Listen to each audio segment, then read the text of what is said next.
Okay, actually before we set off, I just checked the intel to look for any contracts or bounties that might be in the vicinity of where I plan to head.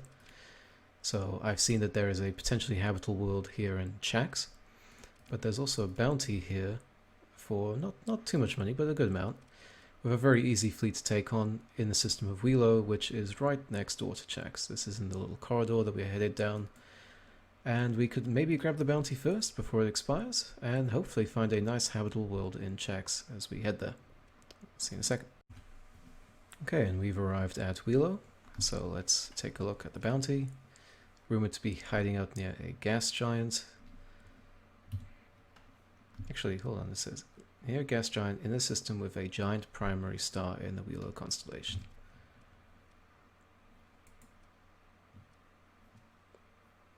And this system has a gas giant. But these are not giants. Okay, so I have actually not read the text properly, and I've overshot it because I believe it is in the system of Dis. So let's head back, and don't perform this mistake.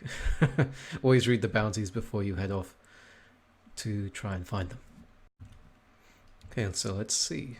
In the system, we are looking for 2 gas giants. It could be around either of them. Let's try this one up here first. Maybe we could survey them whilst we're here. And to make this the best approach possible, we're going to go for a going dark approach. So let's pray.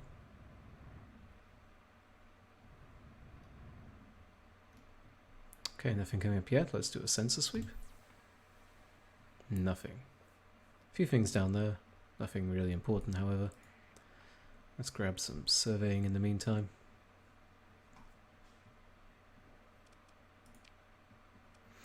So you see here, now with the surveying, we have reduced this by 30 machinery and supplies required for each survey. So we only consume now 10, even though the planet's hazard rating is very, very high. So let's perform a survey. In this case, it is fairly decent. It gives us a class 3 survey, which is worth a little bit of credits. Nothing amazing.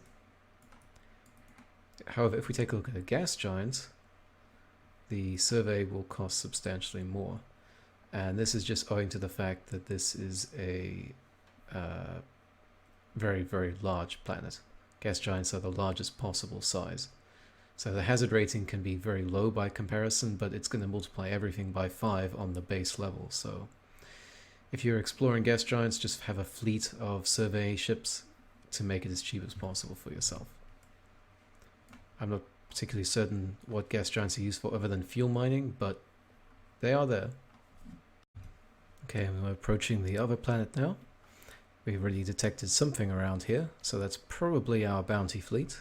We'll kill our main drive and switch to going dark. And this is not actually moving. There's no one over here. That is probably the fleet. It's moving very slowly. So maybe best to just try and catch it whilst we can. There we go. There's a couple of destroyers, combat freighter, but they're all very damaged, so we should be able to clean these out pretty quickly. In fact, because they are trying to escape, we can use our second in command to handle this, so we'll just put him in charge. For pursuing missions, you probably want to pick a bunch of fast craft, that way it'll calculate it better. In this case, we took about half their ships out. And what can we salvage? A very damaged combat freighter, which doesn't have any pirate mods, so it's not even that useful to us. We'll scrap that. Oh no, the pirates don't like us. And we can grab everything. Unfortunately, we didn't actually get the bounty on that one, which is a shame. I would have figured that of all the ships in the auto-resolve, it should pick the slowest ship.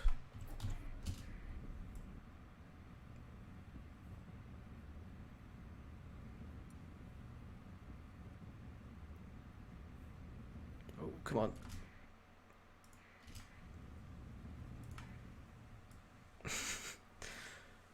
Oh, these are the days when you're chasing these things down.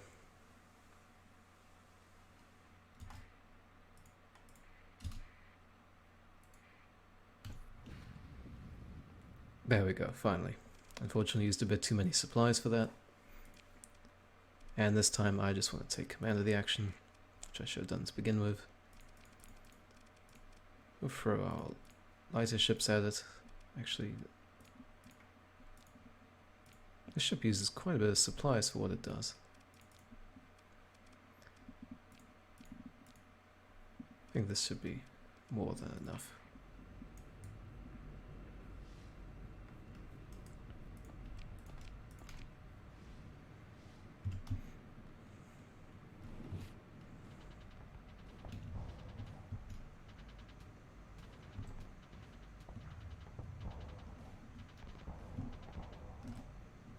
So we have the advantage of our maneuvering jets, whilst they try and flee. Let's try and not collide with our own ships in the meantime.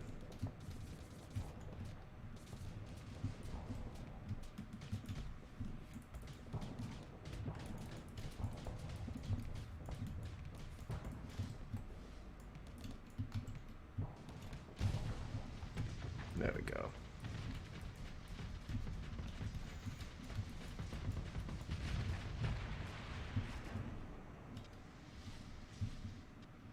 Well, at least that's the bounty.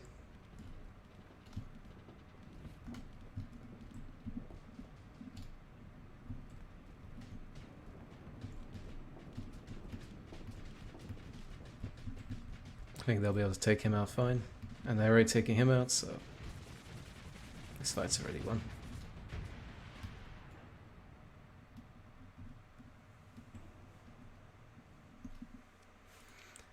And a bunch of damaged ships. You can skip all that. And we'll take everything. Delicious. And we get the bounty. Perfect.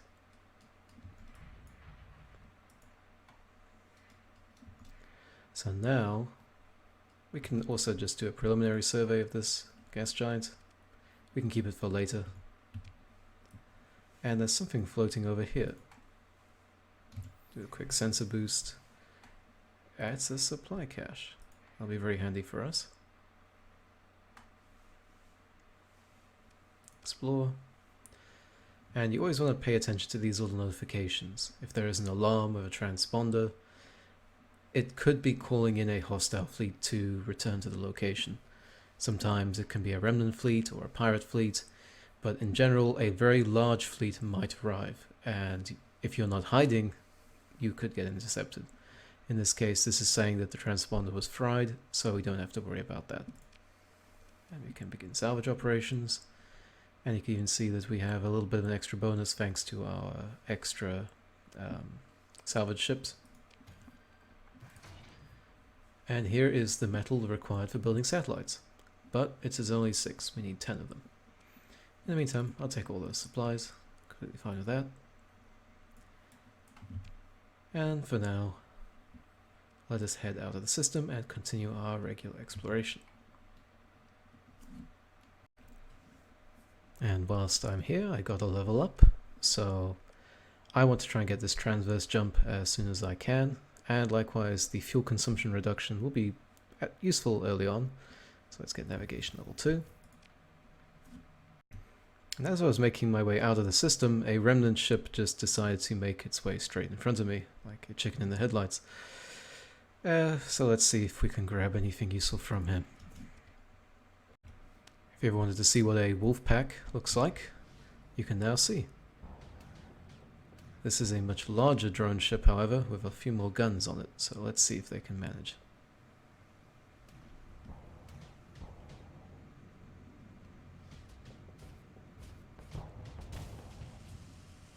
Looks like they might be having some difficulty. Maybe we should send in a reinforcement. Let's send in my cruiser.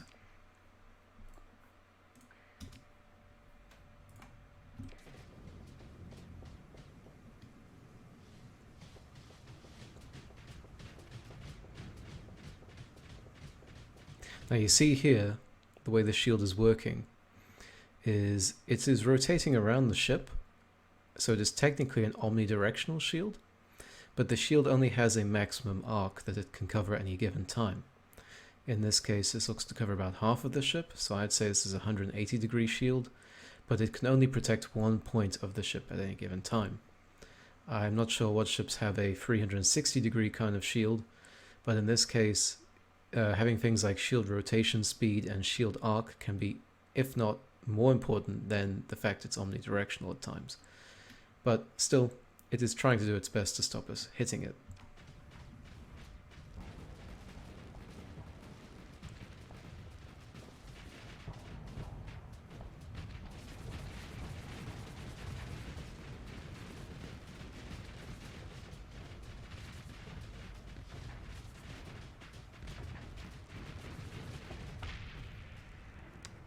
And unfortunately I wasted my supplies here.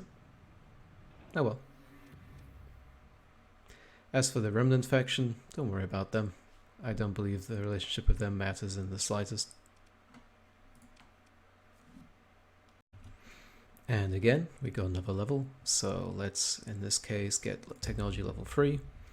It's kind of obligatory that you would get all 3 levels of everything.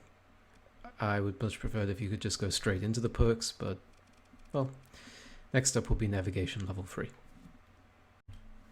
So, this time, now that we know that there is actually no bounty at Welo, we're going to head straight to Chax and try and find ourselves a habitable world.